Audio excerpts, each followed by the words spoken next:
Reel reel reel reel reel reel reel ஒரு reel விடுறேன். அதை எப்படி இருக்குங்கிறத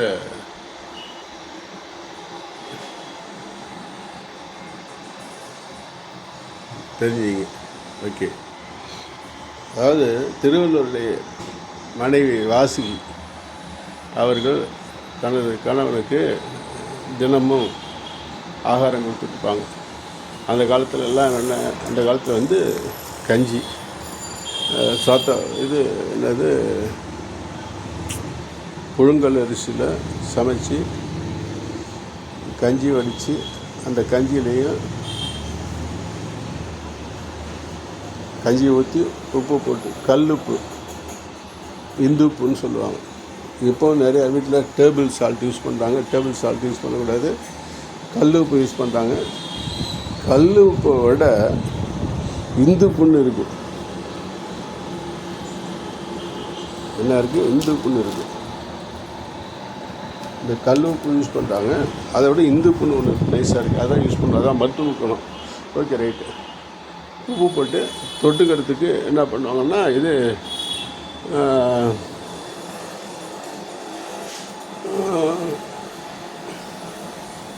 வெங்காயம், மிளகா, வேறு என்ன இது வெங்காயம், மிளகா,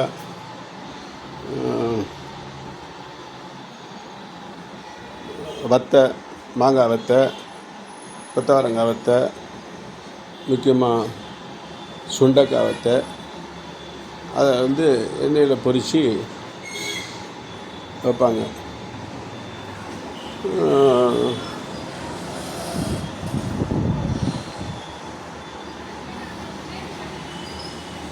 அது இல்லாமல்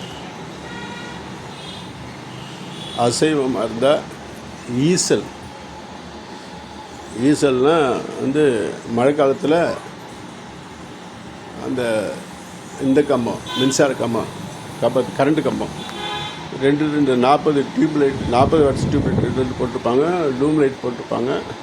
அதில் மழை காலத்தில் பார்த்தா ஈசல் அப்படியே சடசடன்னு அப்படியே நிற்கும். அங்கே போய் நின்னா கூட மேலே பூச்சியாக மேலேயே விழும். நல்லா பெருசாக இருக்கும். அந்த ஈசலெல்லாம் அப்படியே எடுத்துகிட்டு பாடம் பண்ணி பொரித்து விற்பாங்க. இன்றைக்கி நடந்துக்கிட்டு இருக்கு.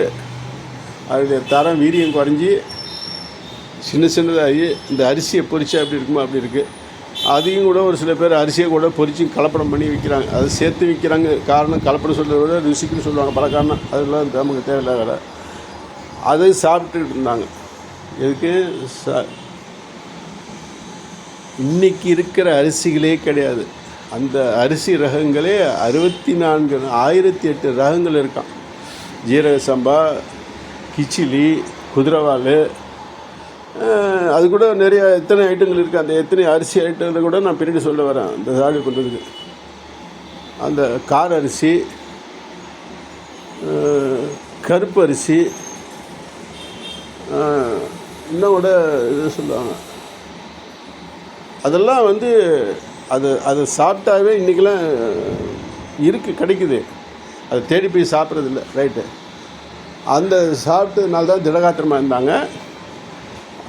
ஈசலை சாப்பிட்டா கண்ணு தெரியும். அதனால தான் 120 வயசுக்கு மேலே ஆண்டாலும் கண்ணாடி இல்லாமல் அவங்க எங்கேயோ இருக்கிறதையும் சரி, ராத்திரி இருட்டில் ஏறு விழுவும்போதும் சரி, என்னென்ன போகுது என்னங்கிறதும் பார்க்கக்கூடிய சக்தி, கருட பார்வையை அந்த காலத்தில் இயற்கையிலேயே ஈசல் சாப்பிட்ருந்தாங்க.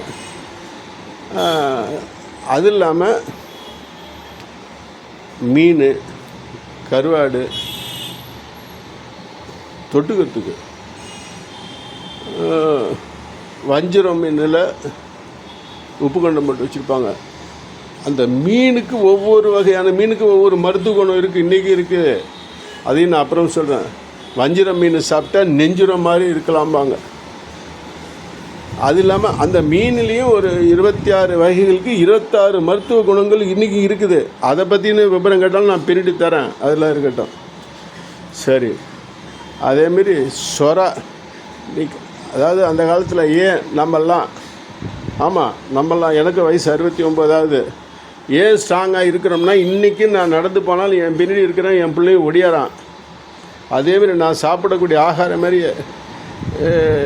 யாரும் இன்னும் சாப்பிடலை, ஏன் 2 பிள்ளைங்களும் கூட சாப்பிடலை. இன்னொரு விஷயம், ஏன்னா இந்த தாய்மார்களுக்கெல்லாம் இன்றைக்கி பொட்டிப்பால் கொடுக்குற நிலைமைக்கு ஆயிட்டாங்க. ஒரு விஷயம், பால் சொரான்னு ஒரு மீன் இருக்குது. என்னது? பால் சொரா.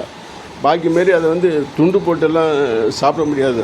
பொலன்னு போய்ட்டு சொரா புட்டு செஞ்சு அவங்க வீட்டில் இருக்கிறவங்க மாமியாரோ தாயோ, அது பிறந்த 3 மாதம் வரைக்கும் தாய் வீட்டில் இருப்பாங்க. அதுக்கப்புறம் கணவன் வீட்டுக்கு வருவாங்க. அப்போ அந்த குழந்தைக்கு பால் சுரக்கணுங்கிறதுக்காக தாய்மார்கள் சொரா புட்டு செஞ்சு சாப்பிட்டுக்கிட்டே இருப்பாங்க. அந்த பால் சொரானே அதுக்கு பேர். மீனில் எத்தனை வகையான மீன் வஞ்சிரம் அந்த இதுன்னு சொல்கிறோமோ, அந்த ஸ்ட்ராங்கு அந்த பால் சொராவை சொரா புட்டு செஞ்சு, இப்போ நம்ம எப்படிலாம் இடியாப்பம் புட்டு செய்கிறோமோ பாயில் பண்ணி கொடுப்பாங்க. அதை சாப்பிட்டா தாய்மார்கள் குழந்தைங்களுக்கு, தாய்க்கு பால் சுரக்கும், குழந்தை தாய்ப்பாலை குடித்தாதான் தாய்ப்பால் குடித்து திடகாத்திரமாக இருக்குன்ட்டு. அதெல்லாம் இன்றைக்கி காலகட்டத்துக்கு தந்தாப்பில் அங்கே இருக்கிறவங்க, அந்த மீன்பிடி தொழில் இருக்கிறவங்களே அதை தெரிஞ்சு அவங்கவுங்க குடும்பத்துக்கு பயன்படுத்திகிட்டு இருக்காங்க. இந்த விவரம் தெரிஞ்சு படம் தான் இருக்கட்டும், ஓகே, அது அப்படியே இருக்கட்டும். அடுத்தது அதேமாரி நெத்திலி கருவாடு. நான் சைட் டிஷ்ஷு சொல்ல வந்தேன், தொட்டுக்கிறதுக்கு அந்த பல வகையான அந்த காலத்தான கிச்சிலி சம்பா, ஜீரக சம்பா போன்ற அந்த இதை அரிசியை அதில் செஞ்ச புழுங்கரிசி பாயில் பண்ணி திராவிட செஞ்சதை அதை வச்சு மதியானத்துக்கு சாப்பிடுவாங்க, சூடாக சாப்பிடுவாங்க. அதையே அந்த பாத்திரத்தில் கைப்படாமல், முக்கியமான விஷம் நம்ம கையுடைய நகம்தான் விஷம். அந்த அகப்பன்னு சொல்லுவாங்க. அந்த அகப்பன்னா எப்படி இருக்கும்? நீட்டு மூங்கி குச்சியில் இப்போ தேங்காவே நிம்மதி குச்சி மாதிரியே போச்சு.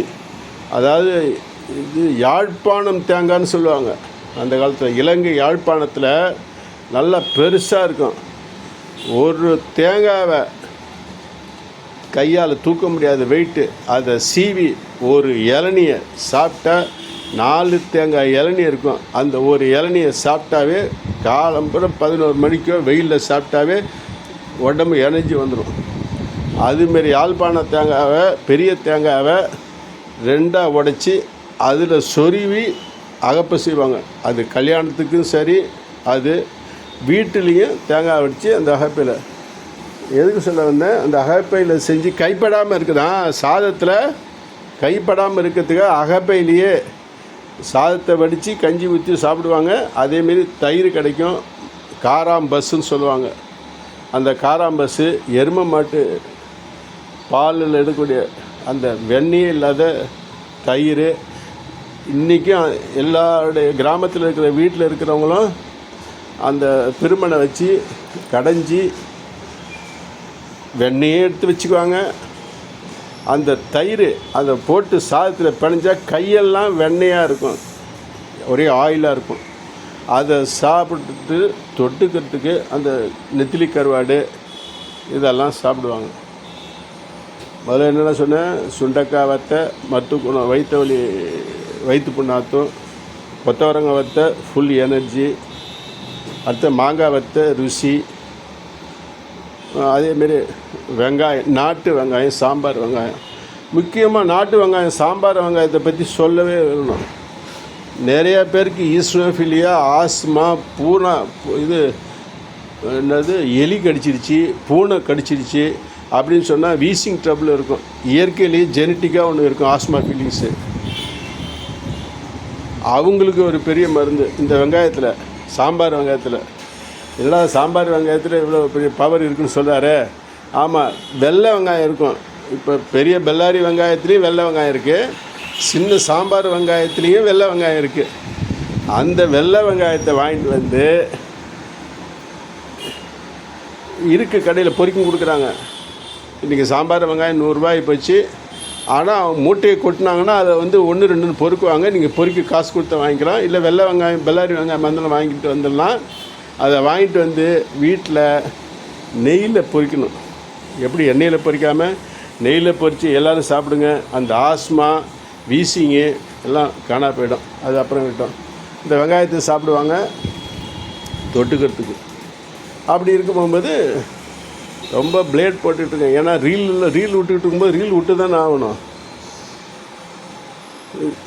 ரீல் விட்டுக்கிட்டு இருக்கும்போது ரீல் தானே விடலாம். ரீல் விட்றேன். அப்படி இருக்க போகும்போது என்னாச்சு, அவங்க தர்மபத்திரி வாசிக்கு சாப்பாடு போட்டுட்ருக்காங்க. அவர் வந்து திருமணமாகி வந்தோடனே தர்மபத்திரி வாசி அம்மையார் அதெல்லாம் முதல் சாப்பிடணும். சாப்பாடு போட்டு இந்த மெழுகு எப்போ நீங்கள் வந்து சாப்பாடு போட்டாலும் ஒரு கொட்டாங்குச்சியும் அதில் தண்ணீரும் ஒரு ஊசியும் போட்டுடுங்க அப்படின்னு வீட்டுக்கு வந்த தர்மபத்திரி வந்த மருமகளுக்கு என்ன ஏதுன்னு தெரியாதனால தனக்குள்ளே சொன்னாங்க. அந்த தர்மபத்தினியும் அந்த என்றைக்கு சொன்னாங்களோ அந்த முதல் நாள் சொன்ன உடனேயே அதை கொண்டாந்து பரிமாறத்துக்கு முந்தி இவர் சொல்கிறாரு. சொன்ன உடனே அவங்க வந்து அதை கடமையாக செஞ்சிடுறாங்க. ஒரு கொட்டாங்குச்சியில் தண்ணி, அதில் ஒரு ஊசி போட்டுட்டாங்க. சரி, காலம் ஓடிக்கிட்டே இருக்குது. திருவள்ளுவர் வந்து அகிலம் உலகம் ஆனார். மரணப்படுக்கையில் இருக்காங்க. அந்த தர்மபத்தி சொல்கிறாங்க, வாசிக்கு என் கதை முடிய போகுது. பிறந்தவரெல்லாம்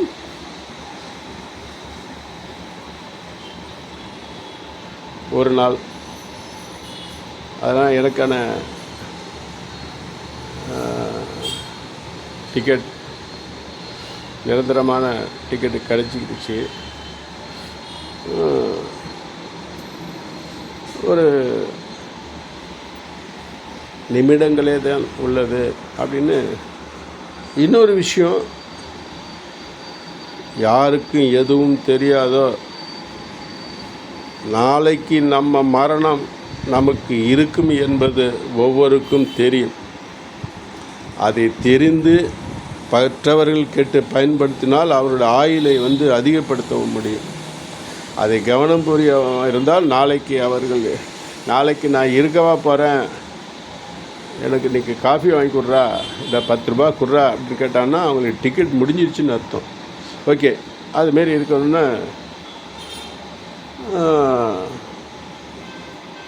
அதேமாரி கண்ணு தெரியறதுக்கு ஈசல் சொன்னேன். அதேமாரி கண்ணு தெரியறதுக்கு பப்பாளி பழம் இருக்குது. இங்கே நம்ம விஷயத்துக்கு வந்துடுவோம். சாம்பார் வெங்காயம் வெள்ளை வெங்காயத்துக்கு சொன்னேன். இந்த விஷயத்தோடு முடிச்சுக்குவோம்.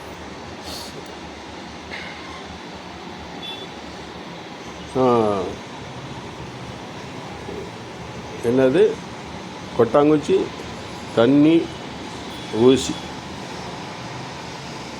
டெய்லி அவங்க வச்சுட்டு சாப்பாடு போடுவாங்க. சாப்பிடுவாங்க. காலம் போயிடுச்சு. மரணத்தின் தருவாயில் சில நிமிடங்களே உள்ளது வள்ளுவருக்கு. நான் ரீல் விட்டுக்கிட்டு இருக்கேன். நான் ரியல் சொல்லலை, ஸ்டோரி சொல்லலை, கதையும் சொல்லலை, ரியலும் சொல்லலை, ரீல் விட்டுக்கிட்டு இருக்கேன்.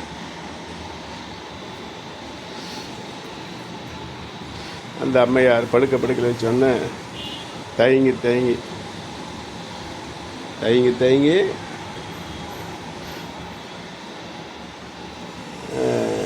கையை பறிஞ்சு, ஏன்னா பதிவிரதுங்கிறதுக்கான வார்த்தைகள்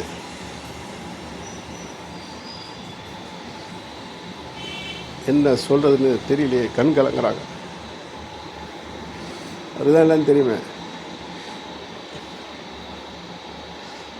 ஒரு விஷயத்தை நீ கேட்கணுன்னு பார்க்குற, அது நான் என்னன்னு சொல்கிறேன். என்றைக்கோ படி எடுத்து வீட்டுக்குள்ளார வந்தியோ அன்னையிலேருந்து கொட்டாங்குச்சியில் வைப்பேன், தண்ணியில் வைப்பேன், ஊசி வைப்பேன். எடுத்து போடும், ஊசி மட்டும் இருக்கும். அதனுடைய விளக்கம் நீ கேட்க ஆரம்பிக்கிற, அதுக்கான விளக்கம் நீ கேட்க ஆரம்பிக்கிற.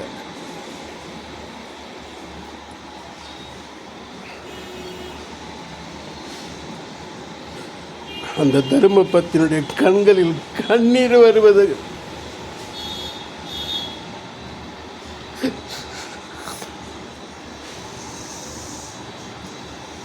ஏன் அழுகிறாய்? ஒன்றுமில்லை, சாதாரண விஷயம்.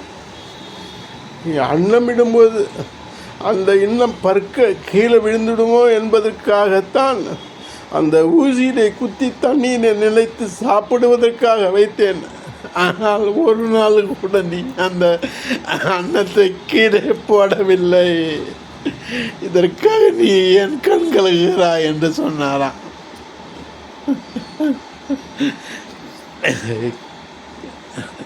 கேள்வியும் நானே, பதிலும் நானே, முடிவும் நானே. அதனால தான்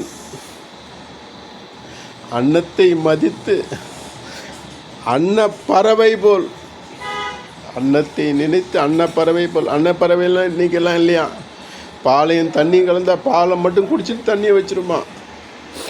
அந்த அன்னப்பறவை போல் அந்த அன்னத்தை கீழே விழாமல் சிதறாமல் சாப்பாடு போடும்போது கீழே தவறி கூட விடலாம், கரண்டியில் அப்போ அகப்பில் எடுத்து போடும்போது ஒரு நாள் கூட போனாமல் செய்தாய். அதற்கு வேலையே இல்லாமல் ஆகிவிட்டது. நீ பதிவிரதையாக பொறுத்து மட்டுமல்ல, கடமை சரியாக செய்தால் அதற்கு அது தேவையே இல்லாமல் போய்விட்டது. அது உன் மனதில் உறுத்தி கொண்டே இருந்தது அப்படின்ட்டு ரீலாவே கதையை முடிச்சிடுறேன். வாழ்த்துக்கள்.